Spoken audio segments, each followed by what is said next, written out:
Welcome to Crestwood Manor. I have brought you all here to discuss my will. My days may be numbered, and I need to ensure my affairs are in order. Margaret, you know we care about you, not just your wealth. Smiling subtly. Do you, Henry? Do any of you? Aunt Margaret, what are you implying? I know something dangerous about one of you, but I won't reveal what yet. Crestwood Manor, a sprawling old estate shrouded in mist and surrounded by dense woods. The story takes place in the 1920s. To all. Let's enjoy dinner, shall we? A sudden power outage occurs. When the lights return, Margaret is found unconscious on the floor, a mysterious vial of liquid by her side. Weakly. One of you tried to kill me. She's been poisoned. We need to figure out who did this. The road is blocked and the phone lines are down. We're on our own. The storm last night has cut us off from the outside world, and it seems like someone here might be responsible for what happened to Margaret. We must gather all the information we can and piece together the events leading up to this moment. Everyone, please stay calm and cooperate. Margaret recently discovered funds were missing from her accounts. I was managing her finances. She confronted me about it just a few days ago, and I assured her I would look into it. But now, with her gone, I can't help but feel responsible. I need to find out who could have done this. Margaret was meticulous with her records, and she would have noticed any discrepancies immediately. I wonder if someone else had access to her accounts. Margaret had letters revealing secrets about her husband's dealings. She confided in me about them, and I advised her to keep them safe. Those letters could ruin his reputation and career if they ever got out. She was planning to use them as leverage, but now that she's gone, I fear what might happen if those letters fall into the wrong hands. We need to find those letters and ensure they don't get used against anyone. I've been treating Margaret for a nervous condition. I have access to various medicines. She was under a lot of stress lately, and I prescribed her some medication to help her cope. But now, I'm worried that someone might have tampered with her medication. I need to check her prescriptions and see if anything is missing or altered. This could be a crucial piece of evidence in our investigation. I've overheard arguments. Margaret held dark secrets over each of you. She knew things that could destroy lives and relationships. I heard her threaten to expose these secrets if she didn't get what she wanted. This makes everyone here a potential suspect. We need to be honest with each other and share what we know. Only by working together can we uncover the truth and find out who is responsible for Margaret's demise. Let's start by going over everyone's whereabouts last night. We need to establish a timeline and see if anyone has an alibi. This will help us narrow down the list of suspects. Remember, the more information we have, the better our chances of solving this mystery. So, who wants to go first? I was in the study, going over some financial documents. I didn't leave the room until I heard the commotion. I have no idea what happened to Margaret during that time, but I did notice that some of her files were missing. Someone must have taken them while I was distracted. I was in the library reading. I didn't hear anything unusual until the power went out.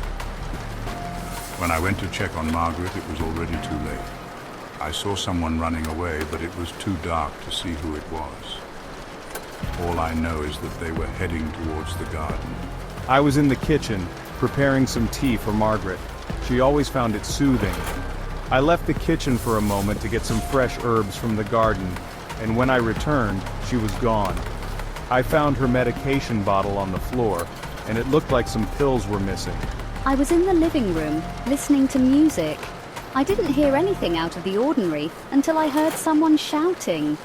When I went to see what was happening, I found Margaret's room in disarray. It looked like there had been a struggle.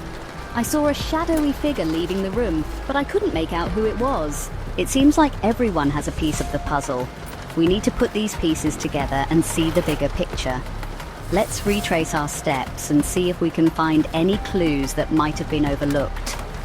Check for anything out of place or any signs of a struggle. We need to be thorough if we want to solve this mystery. Look at this broken vase. It must have been knocked over during the struggle. And this torn letter. It looks like someone was trying to destroy evidence. The spilled bottle of pills suggests that Margaret might have been drugged. We need to gather all these clues and see if they lead us to the culprit. I found this piece of fabric caught on the door handle. It looks like it was torn from someone's clothing. This could be a vital clue. We should compare it to what everyone is wearing and see if we can find a match. I also found this footprint near the garden. It looks fresh, and it doesn't match any of our shoes. Someone must have been here recently. We should take a closer look and see if we can find any other traces of the intruder. I noticed that the window in Margaret's room was open. It wasn't like that earlier.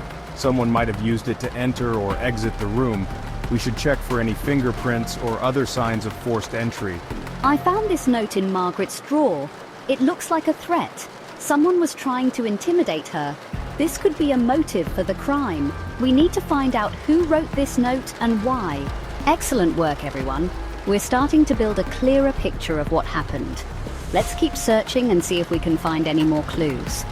Remember, the truth is out there and we will find it. Stay vigilant and report anything suspicious. Together, we will solve this mystery and bring justice for Margaret. We need to figure out who did this. The road is blocked and the phone lines are down. We're on our own. Margaret recently discovered funds were missing from her accounts. I was managing her finances. Margaret had letters revealing secrets about her husband's dealings. I've been treating Margaret for a nervous condition. I have access to various medicines. I've overheard arguments. Margaret held dark secrets over each of you. Dr. Hale, care to explain this? I don't know how that got there. Briefly regains consciousness. It was... A loud noise from the study interrupts her. Evelyn and the others rush to check. It was... A loud noise from the study interrupts her. Evelyn and the others rush to check. This is more than just an attempt on Margaret's life. Someone is killing those tied to the family. Margaret was blackmailing me over secrets from her husband's past. Dr. Hale, what have you been doing to Margaret? Shaking. I've been administering sedatives, but I didn't poison her. I saw a figure leaving Margaret's room late at night. Everyone, gather here. We have reached a pivotal moment in our investigation, and it's time to bring everything to light. The truth has been shrouded in mystery for far too long, and tonight we will uncover the secrets that have been hidden in the shadows. Each of you has played a part in this intricate web, and now it's time to face the consequences of your actions. Please, come closer and listen carefully. It's time to expose the murderer. The tension in the room is palpable as everyone waits with bated breath.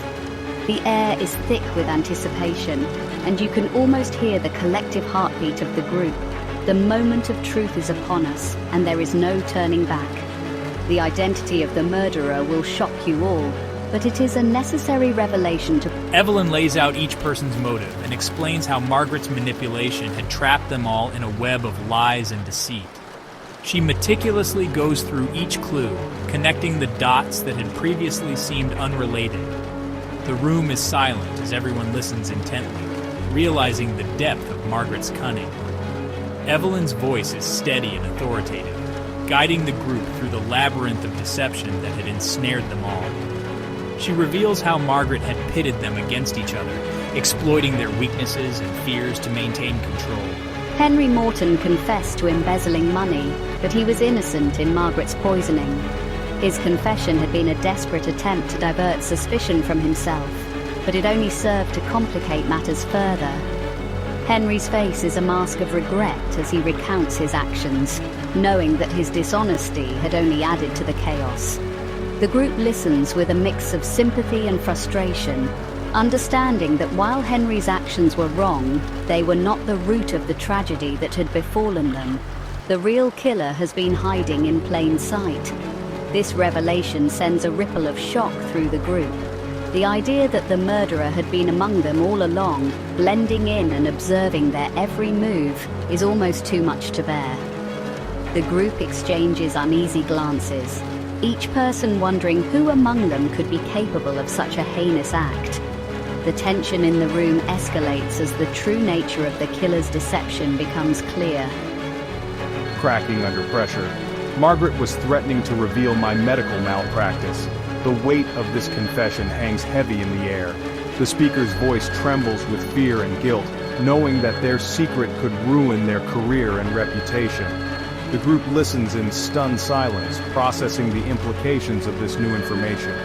The speaker continues, their voice growing more desperate as they recount the events that led to their fateful decision. I poisoned her to avoid public disgrace. The admission of guilt is met with a collective gasp.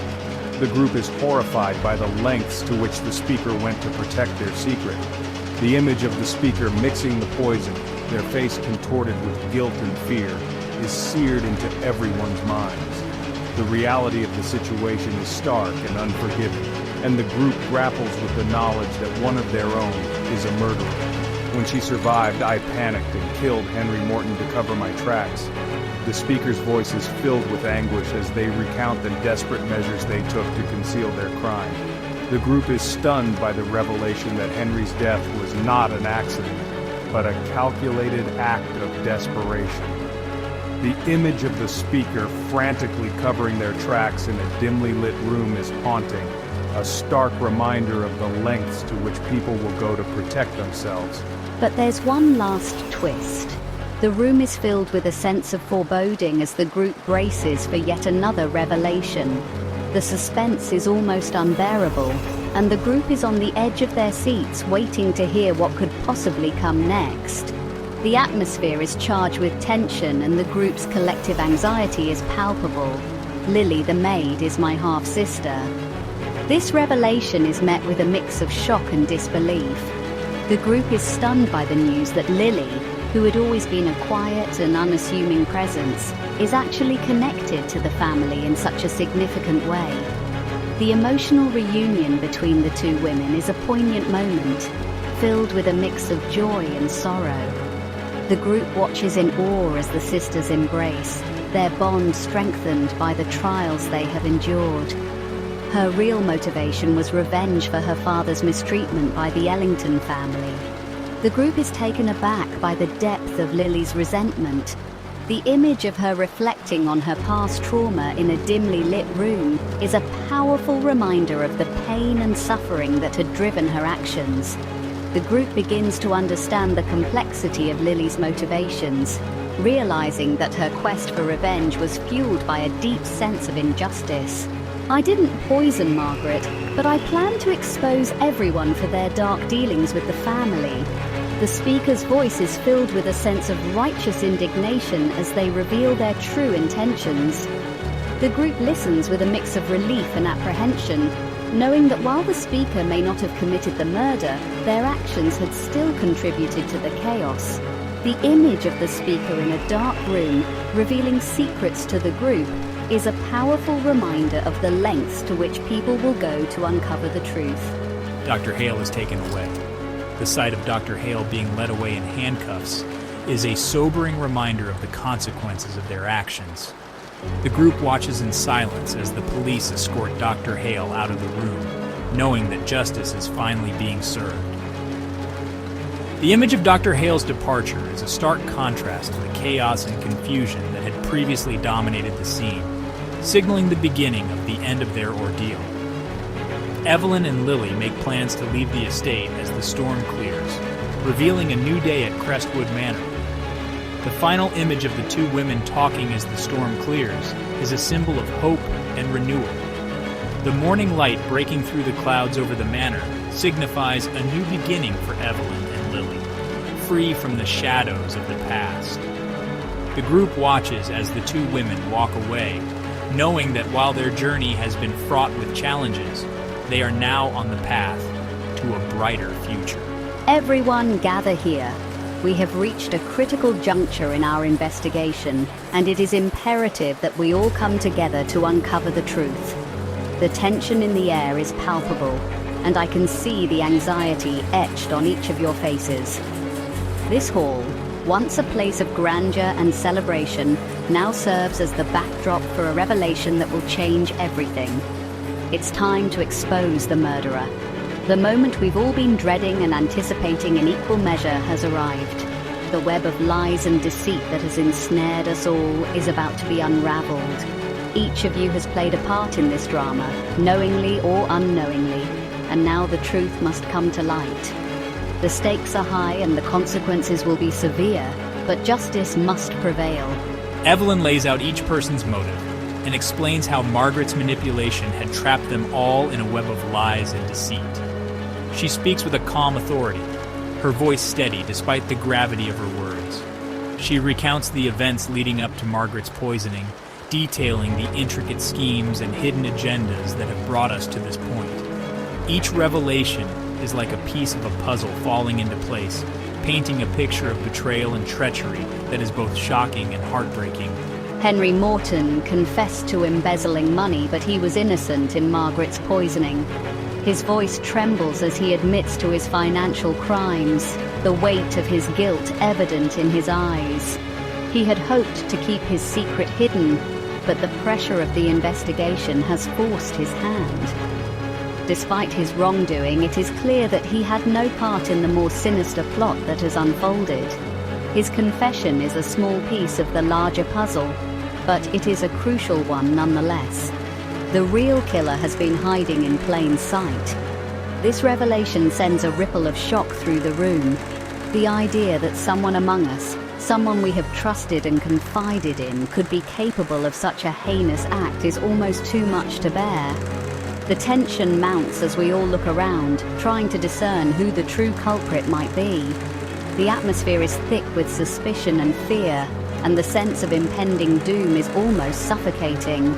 Cracking under pressure, Margaret was threatening to reveal my medical malpractice. The words spill out in a rush, the speaker's voice cracking with emotion.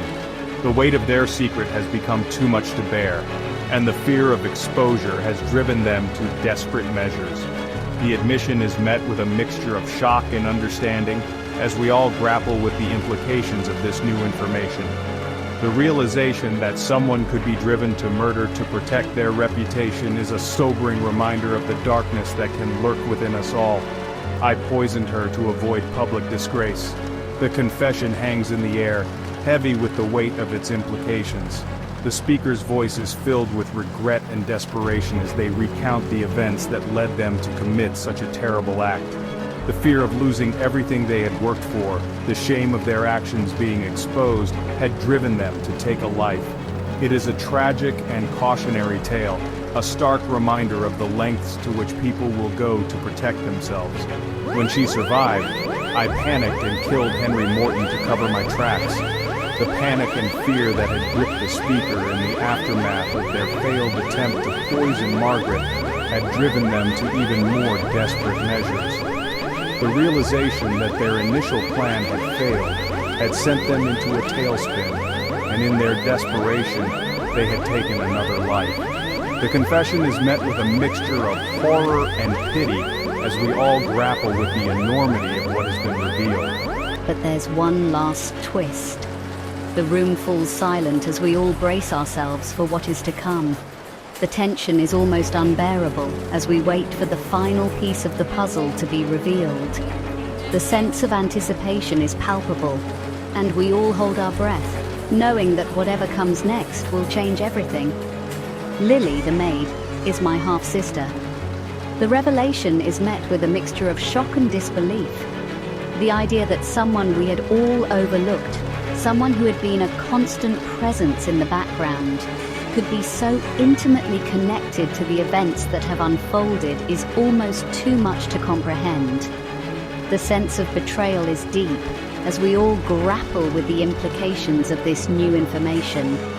The realization that Lily has been hiding her true identity all along adds a new layer of complexity to the already tangled web of lies and deceit. Her real motivation was revenge for her father's mistreatment by the Ellington family. The flashback reveals a history of mistreatment and abuse, a legacy of pain and suffering that has driven Lily to seek revenge.